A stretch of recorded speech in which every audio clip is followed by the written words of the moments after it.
All right, so today we're going to be looking at this kind of environmental battleground that's been playing out in America, and we've got some pretty fascinating Washington Post articles to help us break it all down.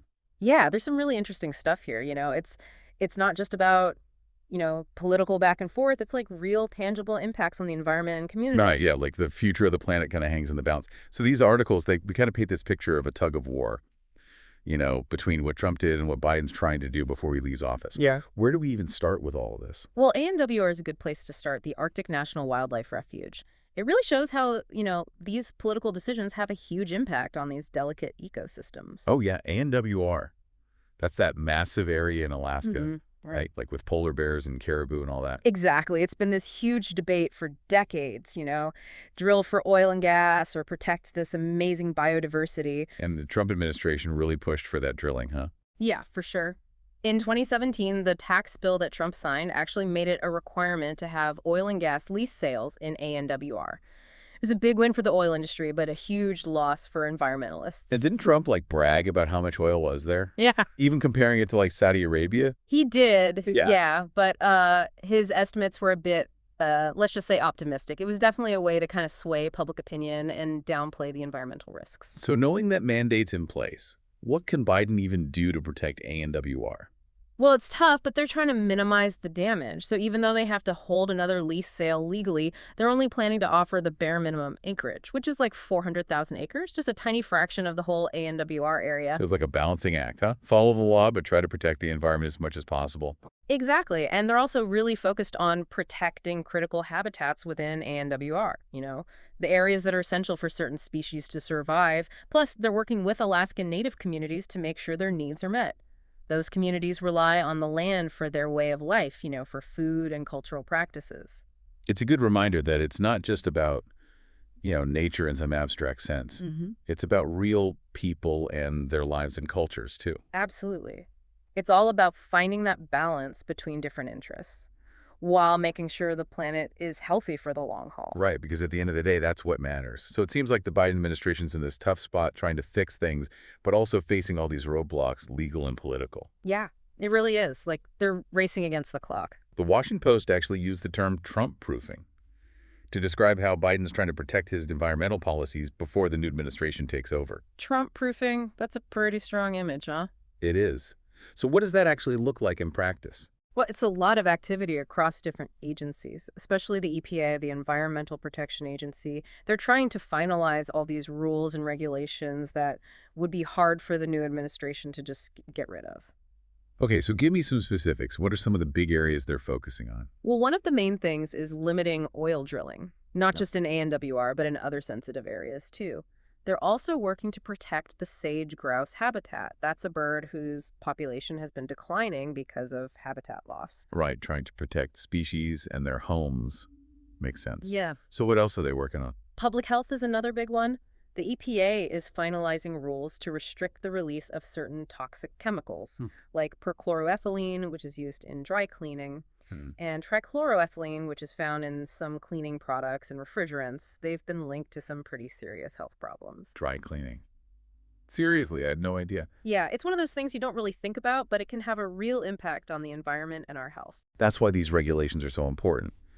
So the EPA is trying to get these protections in place, but what about actually enforcing the environmental laws that are already there? Are they going after companies that break the rules? Yeah, the EPA's enforcement office is actually stepping up their efforts. They're trying to penalize companies that violate environmental laws, even working on settlements before the new administration comes in. But some companies are kind of dragging their feet, hoping for more leniency under the next administration. It's a risky gamble.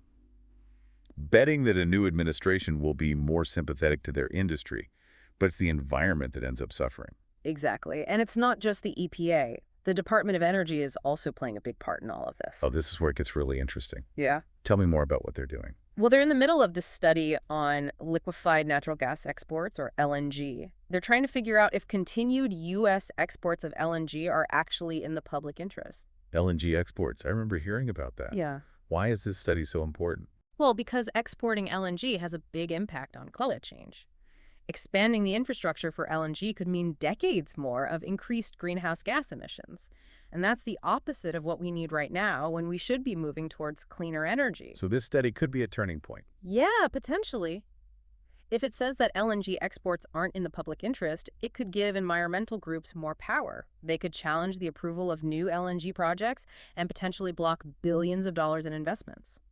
That's a pretty powerful tool the administration could use to cut emissions and maybe even shift our energy future in a more sustainable direction. But I bet the fossil fuel industry is pushing back hard against all of Oh, this. definitely. They argue that LNG exports create jobs and help the economy. But the question is at what cost to the environment and to future generations? It feels like every single environmental action the Biden administration takes Mhm. is being watched and challenged. Absolutely. And while they're dealing with these immediate battles, there's this whole other level of anxiety and uncertainty among scientists. How come? What are they worried about? They're worried about going back to the kind of political interference in science that we saw during Trump's first term. Remember when scientific findings were being suppressed or twisted to fit a certain agenda? Yeah, I remember reading about that. It was really disturbing to see science being politicized like that.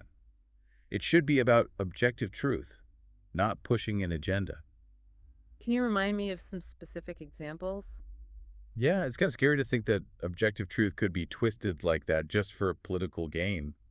What were some of the worst examples that you remember? Well, one big one was how they downplayed climate change research. Like, reports from government scientists were altered or sometimes even completely hidden just to make climate change seem less of a threat. So basically, they were picking and choosing information to fit their narrative instead of actually looking at the science. Exactly. Yeah. And it wasn't just climate change either. They tried to interfere with research on hurricane forecasting, the coronavirus, even reproductive health. It's wild to think that political beliefs could override scientific consensus like that, especially when it comes to things like public health and safety. And it's not just about those individual cases. There's this bigger worry about people losing trust in scientific institutions. When people start questioning the validity of scientific findings, it makes it way harder to tackle big issues like climate change. It really does feel like we're living in this age of misinformation where facts are constantly being debated and distorted. Yeah, and that's why it's more important than ever to be careful about the information we consume. Really evaluate sources and look for credible evidence-based research. So as we wrap up this deep dive, I'm feeling this sense of urgency, but also a bit of hope. We've seen how easily environmental progress can be reversed, how Yeah. quickly political changes can undo years of hard work. But we've also seen how resilient people are fighting for a sustainable future, pushing back against these rollbacks and demanding change. It's kind of like a pendulum swinging back and forth, but every time it swings towards progress, it sets a new standard, a new starting point for the next generation of activists to build on. I like that analogy. So what's the one thing you really want our listeners to take away from this conversation? Don't underestimate the power of your voice and your actions. Stay informed, stay engaged, and hold your elected officials accountable. The future of our planet depends on it. Well said. And to our listeners, thank you for joining us on this deep dive. Remember, knowledge is power. Use it wisely.